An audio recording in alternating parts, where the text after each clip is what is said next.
Thank you, Mr. Chairman. The Twitter files were not just about Hunter Biden's laptop. Twitter files make it apparent Twitter worked overtime to suppress accurate COVID information. Dr. Jay Bhattacharya is a professor of medicine at Stanford who once tweeted an article he wrote about natural immunity. Thanks to Elon Musk's release of the Twitter files, we learned some of his tweets were tagged with the label of Trends Blacklist. Apparently, the views of a Stanford doctor are disinformation to you people.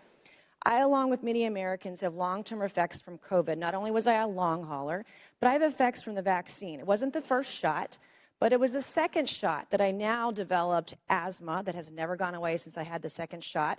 I have tremors in my left hand, and I have the occasional heart pain that no doctor can explain, and I've had a battery of tests. I find it extremely alarming Twitter's unfettered censorship spread into medical fields and affected millions of Americans by suppressing expert opinions from doctors and censoring those who disagree with the CDC. I have great regrets about getting the shot because of the health issues that I now have that I don't think are ever going to go away. And I know that I'm not the only American who has those kinds of concerns. Another example of what Twitter has done to censor folks is from Dr. Martin Kulldorff, a Harvard-educated epidemiologist who once tweeted, "COVID vaccines are important for high-risk people and their caretakers. Those with prior natural infection do not need it, nor children." The Twitter files reveal this tweet was deemed false information because it ran contrary to the CDC. So my first question this morning of Ms. Gadde, may I ask of you, where did you go to medical school? I did not go to medical school. I'm sorry? I did not go to medical school. That's what I thought. Why do you think you or anyone else at Twitter had the medical expertise to censor a doctor's expert opinion?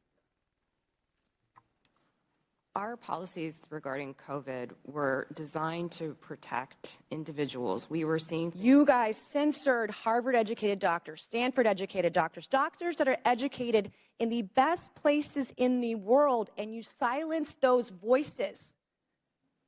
My next question is, did the U.S. government, I have another chart I want to show you, Ms. Gadde. I have another tweet by someone with a following of a full 18,000 followers. This person put a chart from the CDC on Twitter. It's the CDC's own data, so it's accurate by your standards, and you all labeled this as misleading. You're not a doctor, right, Ms. Gadde? No, I'm not. Okay. What makes you think you or anyone else at Twitter have the medical expertise to censor actual, accurate CDC data? I'm not familiar with these particular situations. Yeah, I'm sure you're not. But this is what Twitter did. They labeled this as inaccurate. It is the government's own data. It's ridiculous that we're even having to have this conversation today. It's not just about the laptop. This is about medical advice that expert doctors were trying to give Americans because social media companies like Twitter were silencing their voices. I have another question, my last one for you, Ms. Gadde. Did the U.S. government ever contact you or anyone at Twitter to pressure Twitter to moderate or censor certain tweets? Yes or no?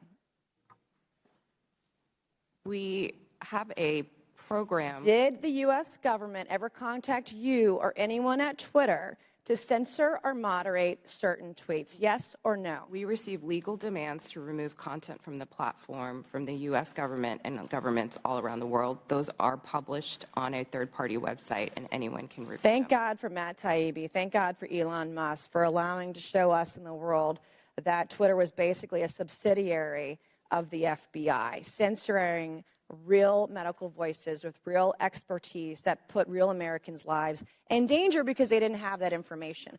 I also want to thank one of my colleagues, Ro Khanna, because as it turns out, censorship isn't just an important issue to conservatives. Some of my colleagues on the other side of the aisle, like Ro, found this censorship very concerning and even wrote to you and to folks at Twitter that he was concerned about the First Amendment being censored. So I want to thank him for speaking up and speaking out about this issue because this should not be a partisan issue. This should be an issue that's an American issue.